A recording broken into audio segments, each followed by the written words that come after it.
Hey guys, Eric here, and I am with, two people that are responsible for one of my favorite episodes of the podcast pretty recently. Talking, of course, about the very awesome Jane Espenson and Brad Bell, who, for those that don't know, are, first, go back and listen to that episode, or listen to this first, and then go back and listen to that episode. But they are responsible for Husbands, the series, which is now a part of the CW Seed. Is that what you? That's right, CW Seed. I think I missed the last episode, but I've watched most of the season. I loved this season. I thought it was a lot of fun. Thank you. And the nice thing about missing an episode is you just go back and watch it. Yep.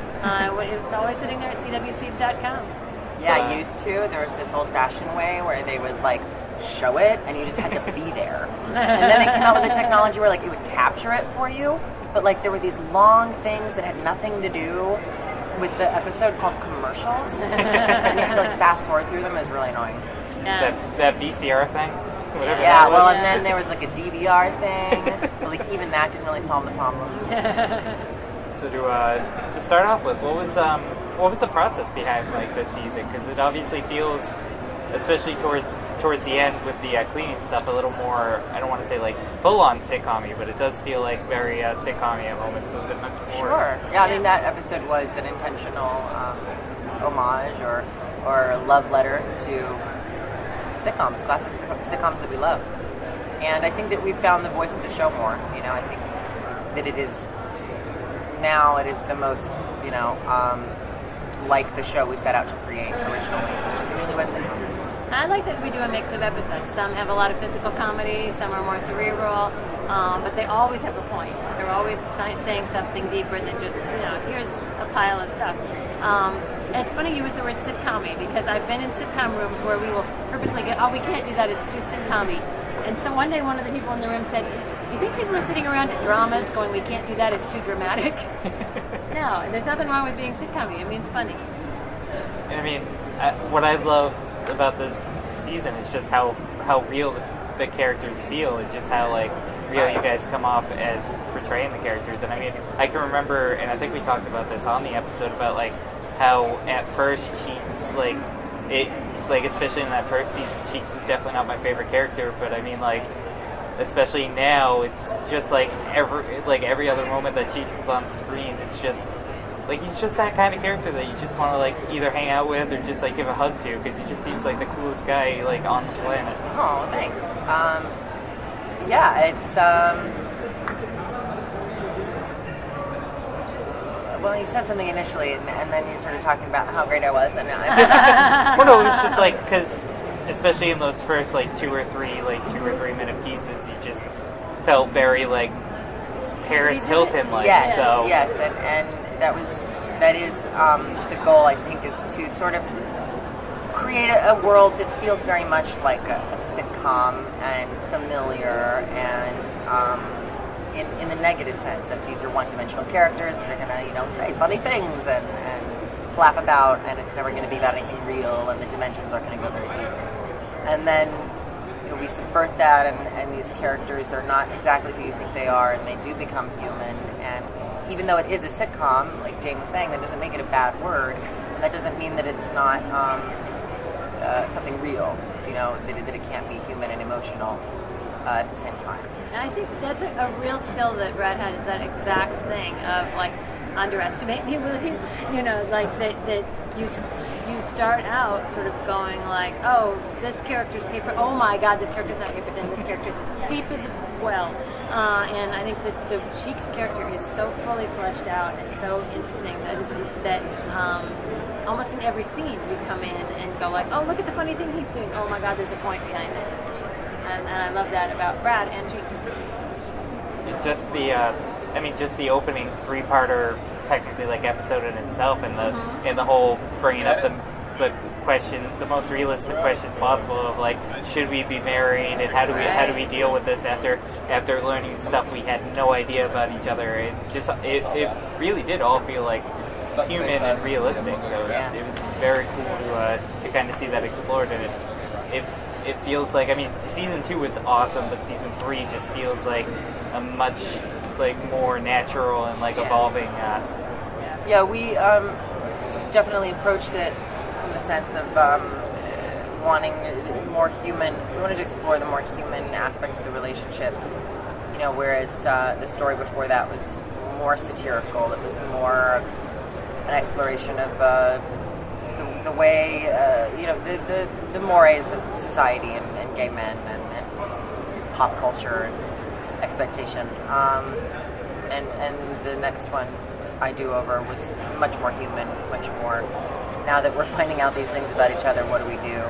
Because most people in that situation can say, maybe this means I don't want to date this person anymore, or maybe it means I'm in love with this person, and they've committed to marriage. So no matter what they find, they're married. They've chosen the most certain thing you can, and they're very uncertain.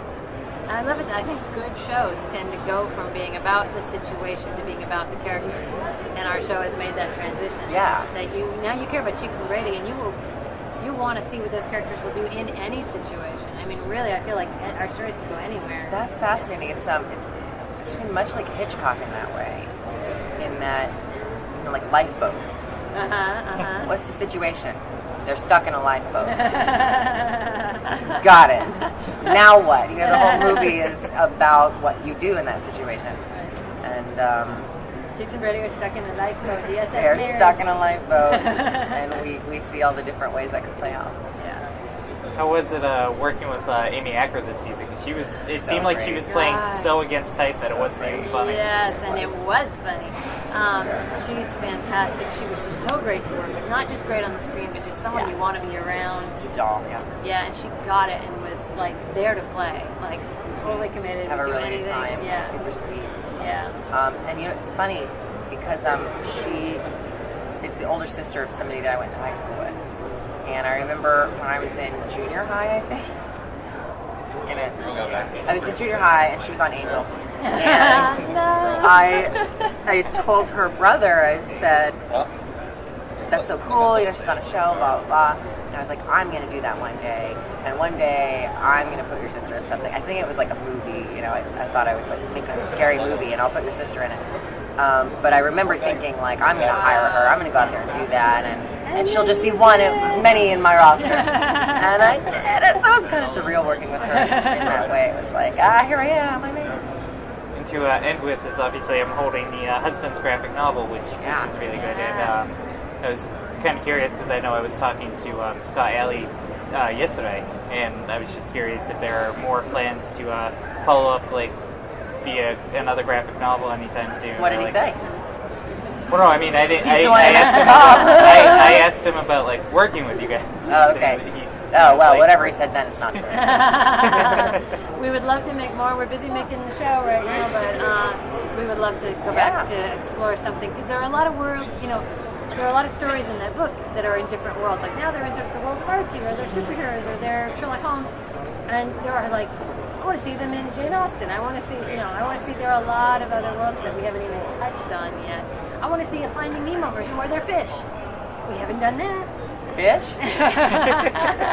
It's funny because when you say where they're fish, what I think of, and I think the difference must be the transmutation? What is it?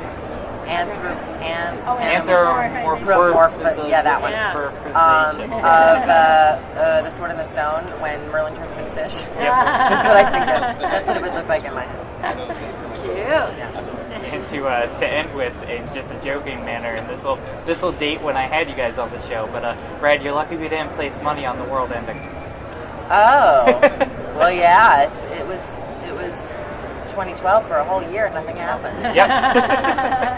Right. We never settled up. Not yet.